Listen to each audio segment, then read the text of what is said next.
Are you ready to hear some truly terrifying stories? Stories that will keep you up at night, your heart pounding in your chest? Good. Tonight, we delve into the haunting world of isolated beach camps, where the soothing sound of waves often masks chilling tales of horror. Imagine the sand between your toes, the salty air on your skin, the warmth of a bonfire crackling nearby. Now picture this idyllic scene twisted, transformed into a nightmare by the presence of something sinister lurking just beyond the firelight. These are the stories of those who dared to venture into these seemingly peaceful havens, only to find themselves trapped in a nightmare. They are tales of ghostly figures, chilling whispers, and ancient curses forever etched into the very fabric of these isolated shores. So, gather close, turn down the lights, and prepare yourself for 3 terrifying ghost stories from isolated beach camps.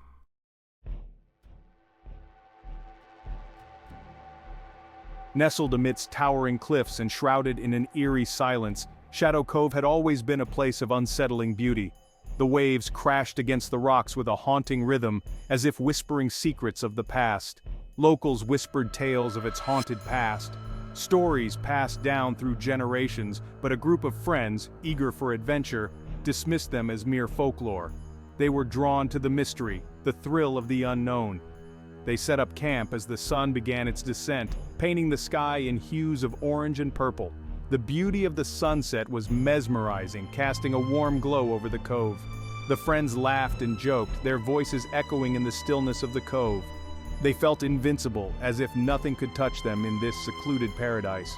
They felt a million miles away from civilization, isolated in their own little world. The remoteness of the location added to the sense of adventure and freedom. As the last rays of sunlight faded, a campfire was lit, casting dancing shadows that seemed to writhe and twist in the gathering darkness. The flickering flames created an almost hypnotic effect. Man, this place is perfect. It's like we're the only ones on Earth right now. It's so peaceful, almost too peaceful. Unbeknownst to the friends, a pair of eyes watched them from the shadows of the cliffs above. The watcher remained silent, blending into the darkness. A figure, as pale as bone and draped in tattered cloth, stood silently, its gaze fixed on the unsuspecting campers below. It seemed to be waiting, watching their every move. The air grew heavy, thick with an unseen dread that sent shivers down their spines. It was as if the very atmosphere was charged with a malevolent energy. The laughter died down, replaced by an uneasy silence broken only by the crackling of the fire. The friends exchanged nervous glances, feeling the weight of the unknown pressing down on them. Whispering, "You shouldn't have come here. This place is cursed." As the night deepened, a thick fog began to roll in from the sea, blanketing the cove in an ethereal mist.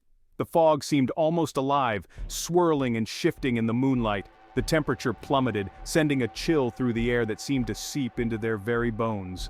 The once warm and inviting cove now felt cold and unwelcoming. One by one, the friends retreated to their tents, each haunted by a growing sense of unease. The sounds of the night seemed amplified, every rustle and creak sending their hearts racing. Hours passed, and the silence of the cove was shattered by a blood-curdling scream. It echoed through the night, a sound of pure terror that jolted them awake. The friends scrambled out of their tents, hearts pounding in their chests, only to find one of their own staring in terror at the edge of the campfire light. The fear in their eyes was unmistakable. What is that? I can't believe what I'm seeing. There, standing in the swirling fog, was a figure. Its presence was both mesmerizing and terrifying, a ghostly silhouette that seemed to defy explanation. Its eyes glowed with an unnatural light, piercing the darkness and sending a wave of terror through the group. The glow was otherworldly, almost hypnotic. It raised a skeletal hand, pointing towards the dense fog-choked woods beyond the beach. The gesture was slow and deliberate, filled with ominous intent. Paralyzed with fear, they could only watch as the figure turned and slowly disappeared into the swirling mist, its presence lingering long after it was gone. The silence that followed was deafening. The friends, now gripped by a primal terror, knew they were no longer alone in Shadow Cove. The realization hit them hard, and they knew they had to leave, but the fear rooted them to the spot.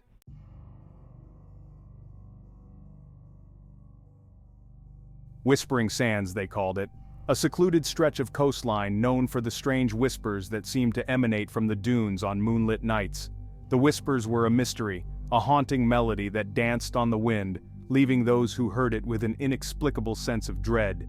Some dismissed it as the wind playing tricks, but others spoke of a phantom, a restless spirit tethered to the shore. This spirit, they said, was a soul lost to the sands, forever wandering in search of peace. Drawn by its beauty and intrigued by the local legends, a young couple, Jake and Emily, decided to spend a weekend camping on Whispering Sands.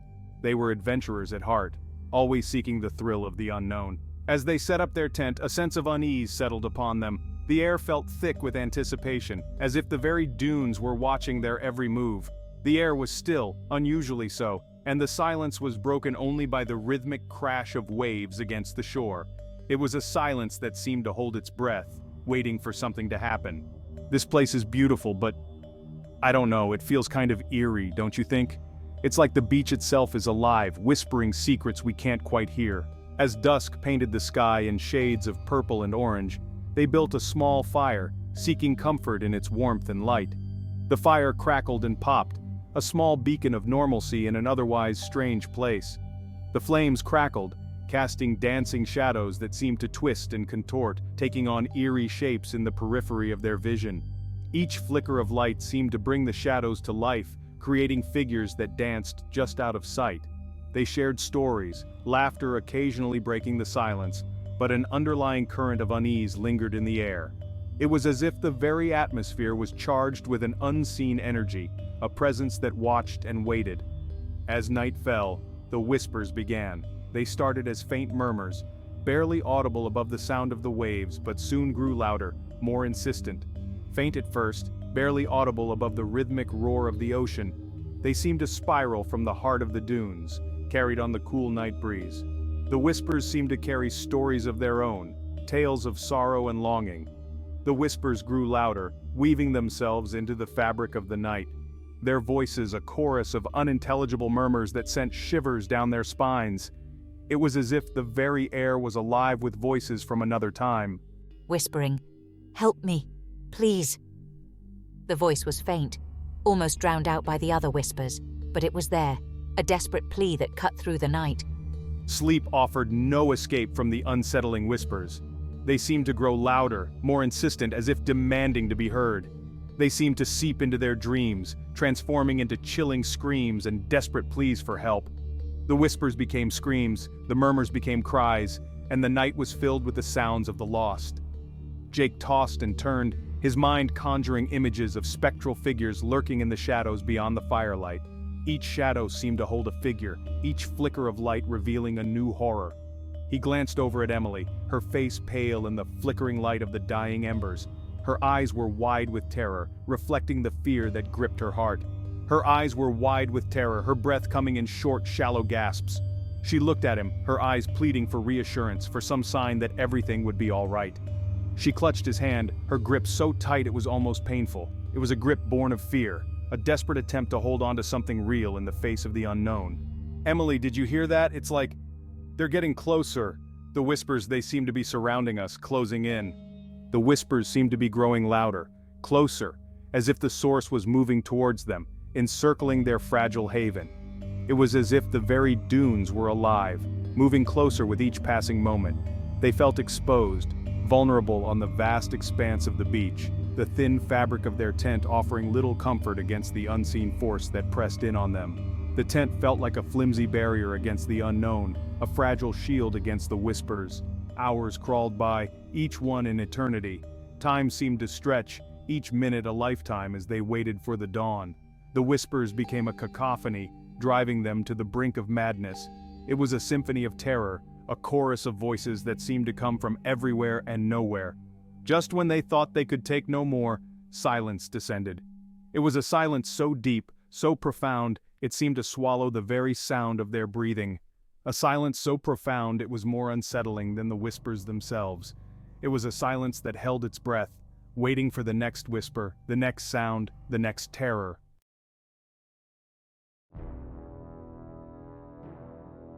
Our journey into the heart of unsettling encampments leads us now to Blood Beach, a stretch of coastline as captivating as it is cursed. Nestled amidst towering cliffs and shrouded in an eerie silence, this desolate haven harbors a dark and bloody secret. The very air seems to whisper tales of dread, and the waves crash with a mournful resonance. as if lamenting the souls lost to its depths. Legend has it that the beach earned its grim moniker from a pirate massacre centuries ago, where the blood of the slain seeped into the very sand, staining it crimson. The ghosts of those who perished on that fateful day are said to still roam the beach, their tormented souls bound to the site of their gruesome demise. The cries of the fallen pirates are said to echo through the night, a chilling reminder of the violence that once stained these shores. It is said that those foolish enough to spend a night on Blood Beach will be plagued by terrifying visions of the massacre, their dreams haunted by the screams of the dying. Some dismiss these tales as mere folklore, the ramblings of superstitious sailors eager to scare impressionable landlubbers. Yet the accounts of those who have dared to stay the night tell a different story, one of unrelenting horror and inexplicable phenomena. But others, those who claim to have witnessed the horrors of Blood Beach firsthand, speak of a palpable sense of dread that permeates the air, a chilling reminder of the atrocities that transpired there. They describe an oppressive atmosphere, where the very air feels thick with the weight of past horrors, and an unshakable feeling of being watched by unseen eyes. Tonight we delve into the unsettling experiences of those who dared to camp on this cursed ground, their tales a chilling testament to the enduring power of the supernatural. Prepare yourself, dear viewer, for the story of Blood Beach is not for the faint of heart. The shadows that dance upon the sand seem to hold secrets, and the wind carries whispers of long-forgotten cries. Our story centers around a group of friends, drawn to Blood Beach by its secluded beauty and the whispers of its sinister past. Eager for adventure and dismissive of local legends, they set up camp on the blood-soaked sand, their laughter and merriment a stark contrast to the palpable sense of dread that hung in the air. They were unaware that their night of fun would soon turn into a harrowing ordeal. As the sun dipped below the horizon, casting long, eerie shadows across the beach, the first sign of the curse revealed itself. The friends, initially skeptical, found themselves plagued by an overwhelming sense of unease, as if unseen eyes were watching their every move. The once inviting beach now felt like a trap, its beauty masking a sinister intent. The laughter died down, replaced by an unsettling silence broken only by the rhythmic crashing of the waves. One by one, the friends began to experience vivid hallucinations, each more terrifying than the last. The sand beneath their feet shimmered and pulsed, transforming into pools of blood before their very eyes. The crashing waves echoed with the screams of the dying, their laughter replaced by cries of anguish. The night seemed to stretch on endlessly, each minute bringing new horrors. The once inviting beach had transformed into a nightmarish hellscape, the boundary between reality and delusion blurring with each passing moment.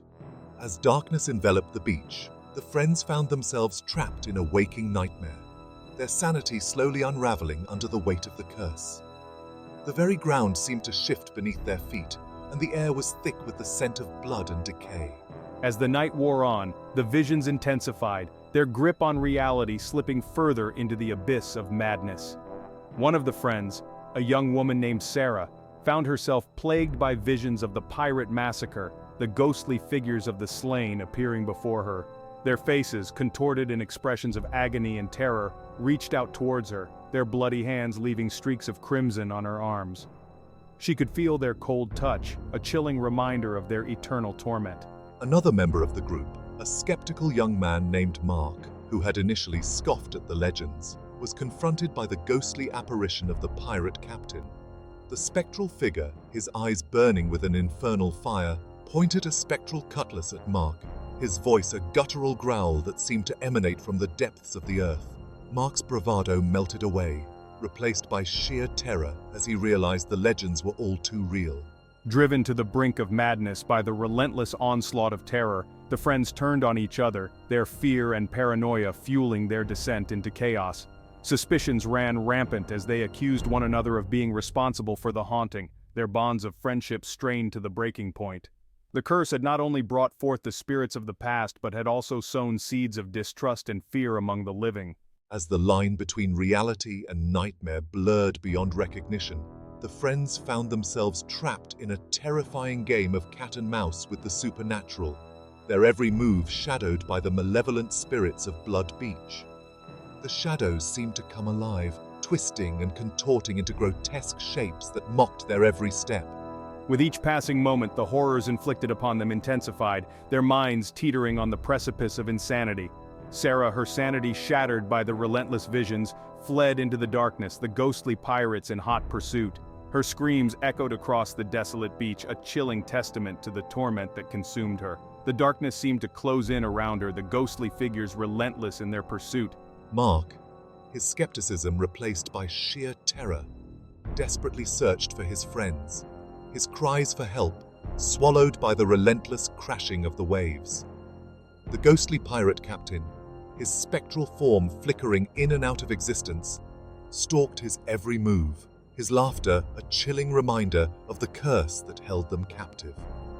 Mark's heart pounded in his chest as he realized the full extent of the nightmare they were trapped in. The remaining friends, their minds on the verge of collapse, stumbled through the darkness, their sanity hanging by a thread. The beach, once a place of beauty and tranquility, had transformed into a nightmarish labyrinth, its sandy expanse stained with the blood of the innocent and the guilty alike. Every step they took seemed to lead them deeper into the heart of the curse, with no escape in sight. As dawn approached, casting its pale light upon the blood-soaked sand, only a handful of the friends emerged from the darkness, their minds scarred by the horrors they had witnessed. The curse of Blood Beach had claimed its victims, leaving behind a trail of shattered minds and broken spirits.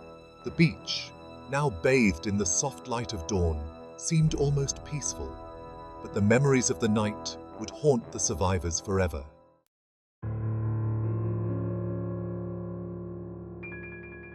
And so, dear viewer, we conclude our journey into the heart of unsettling encampments, our minds filled with tales of ghostly apparitions, eerie encounters, and the chilling reminder that some places are best left undisturbed.